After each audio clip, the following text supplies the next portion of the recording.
पंजाब के निगरान वजीर खेल और कौमी क्रिकेटर वहाब रियाज ने ओहदा संभालने के बाद वजीर बनने पर पहली मर्तबा सोशल मीडिया पर होने वाली ट्रोलिंग पर लबकुशाई की है। वहाब रियाज ने कहा कि इस वक्त पाकिस्तान में जो सियासी सूरत हाल चल रही है ये हमेशा से ऐसी ही थी, इसमें कोई नई बात नहीं है। खुद पर होने वाली ट्रोलिंग से मुताल्लिक वजीर खेल ने कहा, मेरे ऊपर कई लोगों ने तनकीद की, बुरा कहा, लेकिन कुछ ने अच्छा भी कहा। हर इंसान की अपनी राय होती है और मैं सबका एहतराम करता हूँ। ये इनकी राय है, मेरी राय ये थी कि मुझे खेलों की बेहतरी के लिए वजीर खेल बनना चाहिए। वहाब रियाज का कहना था कि जैसी भी सियासी सूरत हाल चल रही है, मेरा बतौर निगरान वजीर के इससे कोई ताल्लुक नहीं है, क्योंकि मैं निगरान सेटअप का हिस्सा हूँ जिसकी मुद्दत सिर्फ 3 माह है। वजीर खेल ने कहा, लिहाजा हम जो काम कर सकते हैं वो करेंगे। मेरा किसी सियासी जमात के साथ ताल्लुक होना ज़रूरी नहीं है और मेरी किसी जमात में दिलचस्पी नहीं है कि मैं कहूँ इस पार्टी के साथ हूँ। वहाब ने मजीद कहा कि मैं यहाँ सिर्फ निगरान सेटअप के लिए आया हूँ। इलेक्शन में जो भी कामयाब होगा इनका काम है वो ही जाने। इमरान खान से राब्ते के हवाले से एक सवाल के जवाब में वजीर खेल ने बताया कि मेरी इमरान खान से ज़िंदगी में कभी बात नहीं हुई।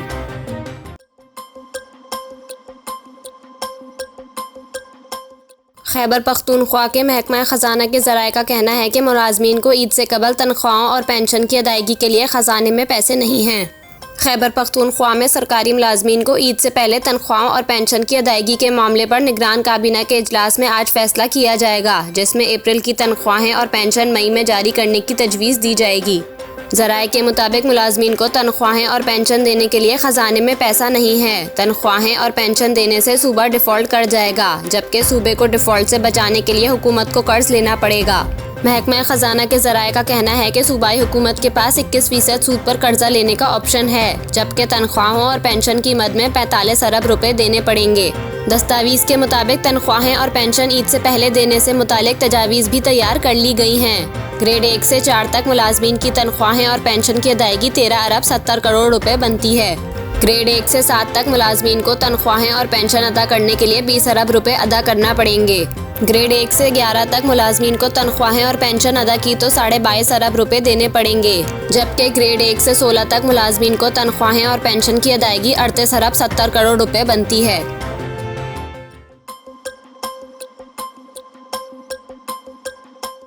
वजीर कानून सेनेटर आजम नज़ीर तारड़ ने 2 जूनियर जजेस को सुप्रीम कोर्ट लाने के लिए वोट देने पर कौम से माफ़ी मांग ली। हुकूमती जमातों की प्रेस कॉन्फ्रेंस के दौरान सहाफ़ी ने वजीर कानून से सवाल पूछा कि आपको 2 जूनियर जजेस को सुप्रीम कोर्ट में लाने में किरदार अदा करने पर पछतावा है।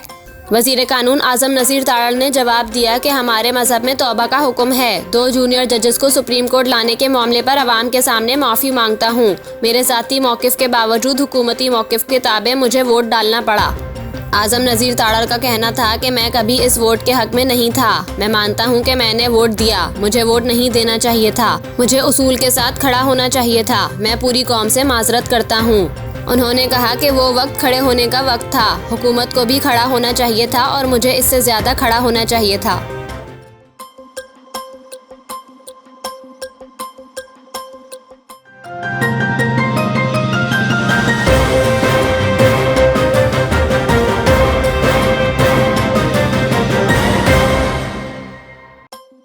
कौमी असम्बली और सेनेट की कायमा कमेटी बराए ख़जाना ने पंजाब और खैबर पख्तूनख्वा केपी में इलेक्शन के लिए फ़ंड्स देने का बिल मुस्तरद कर दिया।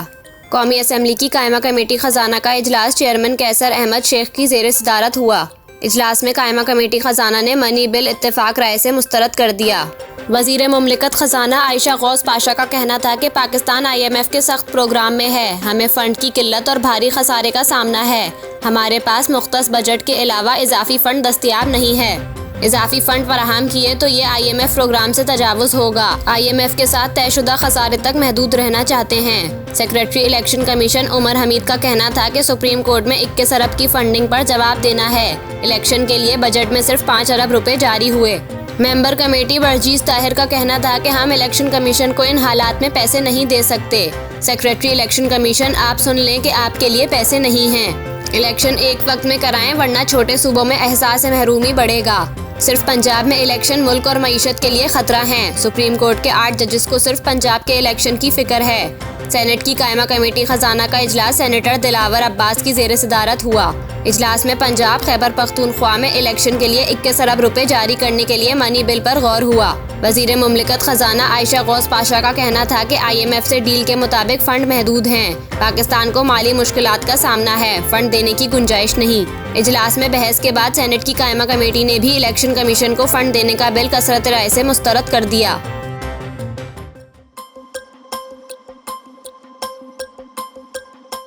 लाहौर की इंसदाद दहशतगर्दी अदालत ATC ने 3 मुख्तलिफ मुकदमात में इमरान खान की 4 मई तक अबूरी जमानत मंजूर कर ली और सिक्योरिटी वजूहात पर इन्हें आज वीडियो लिंक के जरिए हाजिरी की इजाज़त दे दी।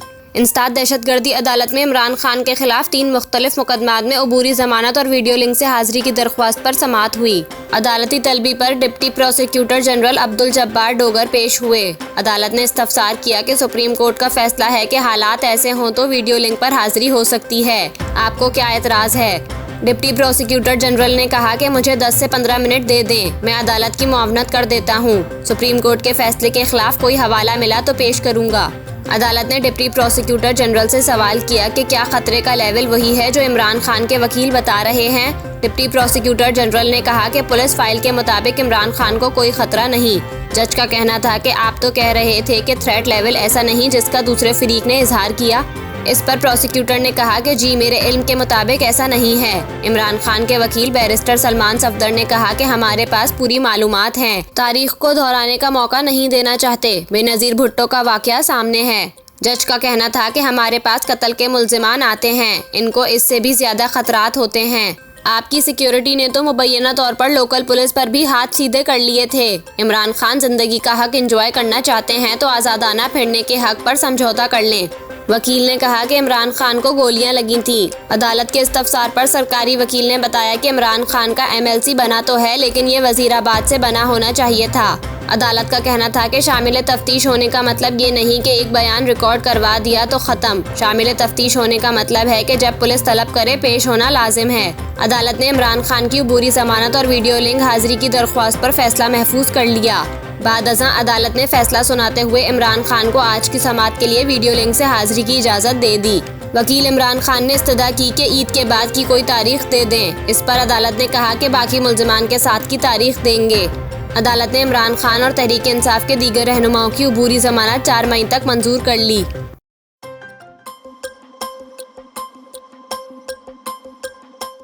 अदाकारा आयशा उमर ने अपने साथ नामुनासिब रवैया इख्तियार करने वाले शख्स से मुतालिक सोशल मीडिया पर होने वाली चहमगवियों पर वजाहत पेश की है। हाल ही में आयशा उमर ने फरीहा अल्ताफ के पॉडकास्ट में इंकशाफ किया था कि वो 8 साल तक एक ऐसे शख्स के साथ रिश्ते में थीं जो इन्हें दिन रात गालियां देता था। ताहम जब बात जिस्मानी तशद्दुद पर पहुंची तो उन्होंने इस शख्स से हर किस्म का ताल्लुक ख़त्म कर दिया। आयशा उमर का कहना था कि इस शख्स से तकरीबन इनकी बात पक्की हो चुकी थी। अदाकारा के इस इंकशाफ के बाद सोशल मीडिया पर लोग इनका नाम मरहूम नूरजहां के पोते सिकंदर रिजवी के साथ जोड़ने लगे। माजी में अक्सर आयशा का नाम सिकंदर के साथ जोड़ा जाता रहा। ताहम अब आयशा उमर ने इंस्टाग्राम स्टोरी पर सोशल मीडिया पर होने वाली तमाम कयास आराइयों की तरदीद कर दी है। उन्होंने वजाहत देते हुए लिखा कि मैंने पॉडकास्ट में जिस गालम गलोच करने वाले शख्स का जिक्र किया वो शख्स सिकंदर रिजवी बिल्कुल नहीं है, बल्कि एक खानदानी दोस्त का बेटा है जिसका मीडिया से कोई ताल्लुक नहीं है। आयशा उमर ने अपने मद्दाहों से गुजारिश की कि इस मामले में सिकंदर रिजवी और इनके खानदान को शामिल ना किया जाए।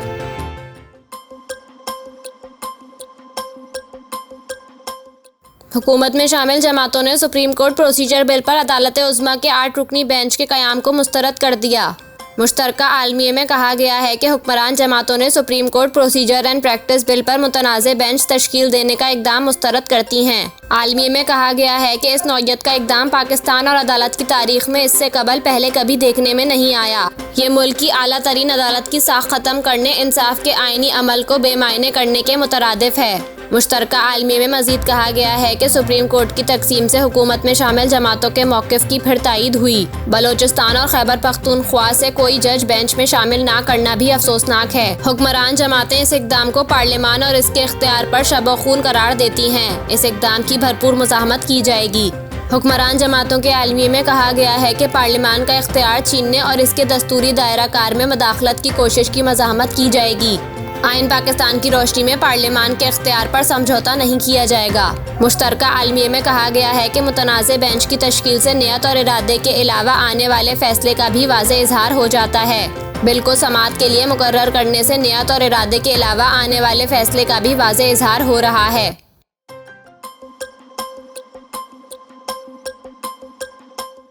वज़ीर दिफा ख्वाजा आसिफ ने PTI चेयरमैन इमरान खान को तनकीद का निशाना बनाते हुए कहा है कि ऐसे शख्स के साथ बैठकर मज़ाकरात क्या करें जिसने वज़ीर आज़म बनने के लिए इद्दत में निकाह कर लिया। ख्वाजा आसिफ ने कहा कि मैं तो इन लोगों की अकल पर मातम करता हूँ जिन्होंने इसे सिलेक्ट किया।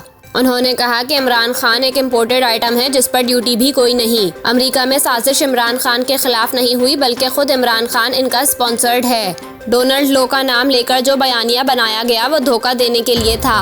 वाज़ेह रहे कि गुज़िश्ता रोज़ इस्लामाबाद की डिस्ट्रिक्ट एंड सेशन कोर्ट ने इमरान खान और बुशरा बीबी के खिलाफ गैर शरई निकाह के केस की जल्द समाअत की दरख्वास्त मंजूर की।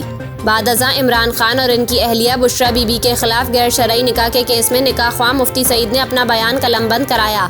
मुफ्ती सईद का कहना था कि कानूनी और शरई लिहाज से देखा जाए तो 1 जनवरी 2018 का निकाह गैर शरई और गैर कानूनी था।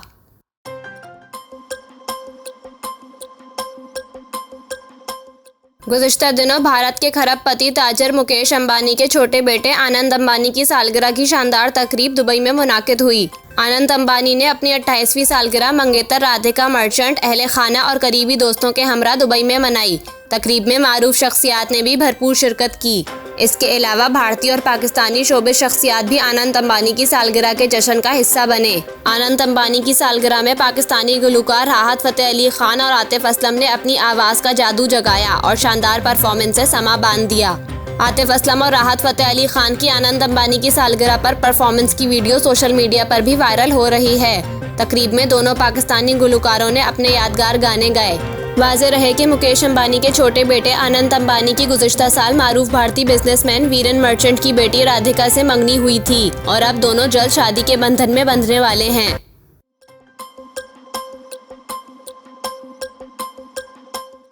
ट्विटर के मालिक एलॉन मस्क खुद को इजहार राय की आज़ादी का पुरजोश हामी करार देते हैं और सोशल मीडिया नेटवर्क को भी यही कहकर ख़रीदा, मगर भारत के सामने उन्होंने घुटने टेक दिए। उन्होंने ढके छुपे अल्फाज में अंदिया दिया है कि भारत में इजहार राय की आज़ादी को बरकरार रखना मुमकिन नहीं।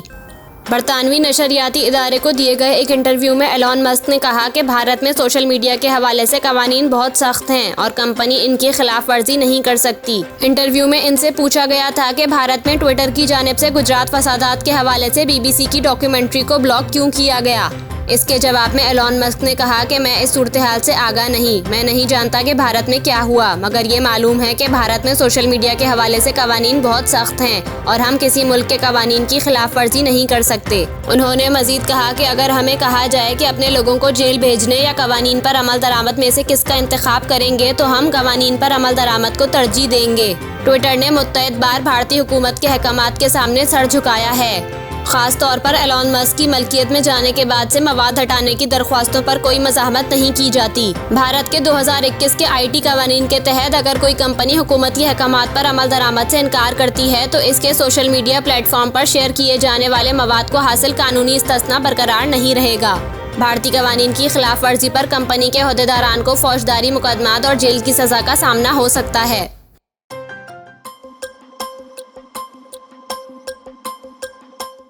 सलमान खान की आने वाली फिल्म किसी का भाई किसी की जान से बॉलीवुड में कदम रखने वाली अदाकारा पलक तिवारी ने इंकशाफ किया है कि सलमान खान की जानिब से फिल्म के सेट पर लड़कियों के लिबास से मुताल्लिक कुछ उसूल तरतीब दिए गए थे। पलक तिवारी भारतीय टेलीविजन की मशहूर व मारूफ अदाकारा श्वेता तिवारी की साहिबजादी हैं, जो जल्द सलमान खान की फिल्म में डेब्यू करने जा रही हैं। अलबत्ता इससे कबल पलक तिवारी गुलकार हार्डी सिद्धू के गाने बिजली बिजली में जलवागर हुई थीं, जिससे इन्हें काफी पसीराई मिली। दिलचस्प बात यह है कि किसी का भाई किसी की जान से कबल पलक सलमान खान के साथ इनकी फिल्म अंतिम में बतौर असिस्टेंट डायरेक्टर काम कर चुकी हैं। हाल ही में दिए गए एक इंटरव्यू में पलक तिवारी ने इंकशाफ किया कि जब मैं सलमान खान के साथ अंतिम में काम कर रही थी तो इन्होंने सेट पर लड़कियों के लिबास से मुताल्लिक कुछ उसूल बनाए थे जिन पर सख्ती से अमल करवाया गया। अदाकारा ने कहा कि सलमान खान ने असूल बनाया था कि सेट पर कोई लड़की नामुनासिब लिबास नहीं पहनेगी, ना ही ऐसे कपड़े पहने जाएंगे जिससे बहुत ज्यादा जिस्म जाहिर हो। मल्क ने मजीद कहा कि वो एक रिवायत पसंद इंसान हैं। वैसे तो लड़कियां जो चाहें इनके सेट पर पहन सकती हैं, लेकिन सलमान खान को लगता है कि लड़कियों को हमेशा महफूज रहना चाहिए और कोई इन्हें किसी किस्म का नुकसान ना पहुँचा सके। अदाकारा ने वजाहत दी कि ऐसा नहीं था कि सलमान खान पाबंदियां आयद करते थे, वो बस लड़कियों की हिफाजत के लिए ऐसा करते थे। उन्होंने हंसते हुए मजीद कहा कि जब मैं मुकम्मल कपड़े पहनकर घर से निकलती तो वालदा श्वेता तिवारी हैरान होकर पूछती थीं कि ये कपड़े पहनकर कहाँ जा रही हो, जिस पर मैं जवाब देती कि सलमान सर का सेट है।